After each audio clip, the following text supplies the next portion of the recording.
Variety pets సిటీనే hot spot. పూర్తి వివరాలకు చదవండి రేపటి సాక్షి హైదరాబాద్ ఎడిషన్. వీళ్ళు రాస్తారు, ఏమని రాస్తారా అంటే అసలు చూడండి. 28/10/2024 అక్టోబర్ 24వ తారీఖున నారా చంద్రబాబు నాయుడు గారి ట్వీట్ కూడా అది కూడా ఈనాడులో వచ్చింది. met with the delegation from Adani Group led by the Managing Director of Adani Exports Limited, Mr. Rajesh Adani, and the MD of Adani Ports and SEZ Limited, Mr. Adani Karan, to discuss a range of investment opportunities in Andhra Pradesh. Their presentation, ఇది గొప్పగా అద్భుతం, ఆహా ఓహో, అదానీ వాళ్ళు వచ్చారు మాతో మాట్లాడారు. అసలు అదానీ వాళ్ళు అంతటోళ్ళు మాతో వచ్చి వ్యాపారం పెడతామని ఆంధ్రప్రదేశ్లో అంటాం ఆహా ఓహో అని రాస్తారు. కింద అదానీ భారీ పెట్టుబడులు రాష్ట్రంలో పోర్టులు, మైనింగు, ఐటీ, పర్యాటకం, ఆర్టిఫిషియల్ ఇంటెలిజెన్స్ వంటి రంగాల్లో అదానీ వ్యాపారం మొదలు పెడతారు ఆంధ్రప్రదేశ్లో. అమరావతి ఇన్నర్ రింగ్ రోడ్ నిర్మాణానికి సంసిద్ధత. ముఖ్యమంత్రి చంద్రబాబుతో అదానీ గ్రూప్ ప్రతినిధులు భేటీ. ఆహా ఓహో వ్యాపారం. కృష్ణపట్నం, గంగవరం పోర్టులు కూడా బాగా విస్తరిస్తారు. రామోజీరావు గారి అబ్బాయి ఒక్కసారి వెనక్కి తిప్పితే కాగితం జగన్మోహన్ రెడ్డి గారు ఉన్నప్పుడు అదానీ వాళ్ళు వచ్చి కలిస్తే ఏం రాశారు చూడండి ఒకసారి. బొగ్గు టెండరు అదానీకే,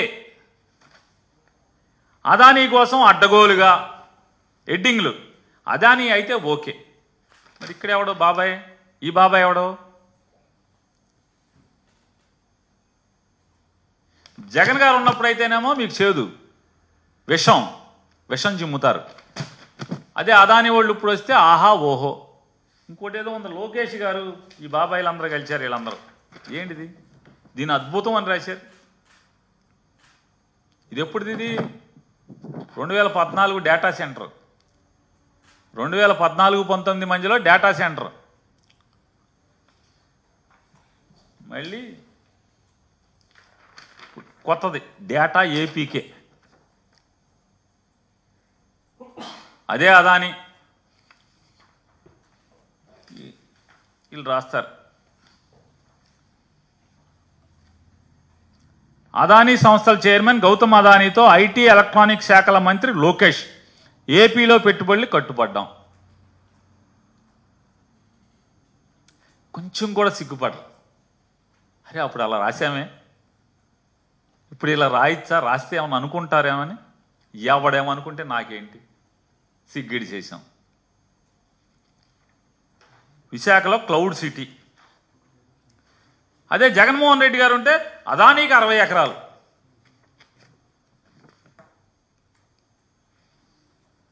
ఈ పాపాలు ఎట్లా ఉంటే వాళ్ళు చెప్తారు. ఏం రాస్తాడంటే ఆయన,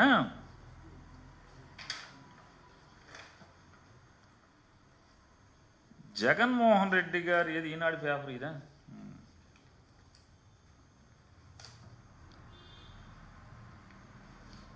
జగన్మోహన్ రెడ్డి గారు లంచాలు తీసేసుకుని ₹2.49 యూనిట్ కొంటామని ఆ ఒప్పందం వల్ల 25 ఏళ్ళు ఒప్పందం చేసుకున్నాడు. ఆ ఒప్పందం చేసుకోవటం వల్ల ఆంధ్రప్రదేశ్ రాష్ట్ర ప్రజల మీద 1,10,000 కోట్ల రూపాయలు భారం పడిపోతుంది. కానీ ఈ ₹2.49 అనేటువంటి మాయలో, యూనిట్కి ₹2.49 అనే మాయలో దీనికి అదనంగా మరొక ₹3.24 ప్రజల మీద భారాన్ని పెడుతున్నాడు. ఎట్లా అంటే అక్కడి నుంచి వేరే రాష్ట్రాల నుంచి విద్యుత్ ఇక్కడికి తరలించడానికి ₹3.24 అవుతుంది. కాబట్టి మొత్తం ₹5 చిల్లర అయిపోతుంది. ₹5.70 73 అయిపోతుంది. ఇది ఘోరం, దుర్మార్గం అని రాస్తాడు. ఎంత పచ్చి పాపం అంటే ఇలా రాయొచ్చా, ఇది జర్నలిజం నీతేనా అని కూడా వీళ్ళకి ఏమాత్రం కూడా సిగ్గుపడే పరిస్థితి ఉండదు.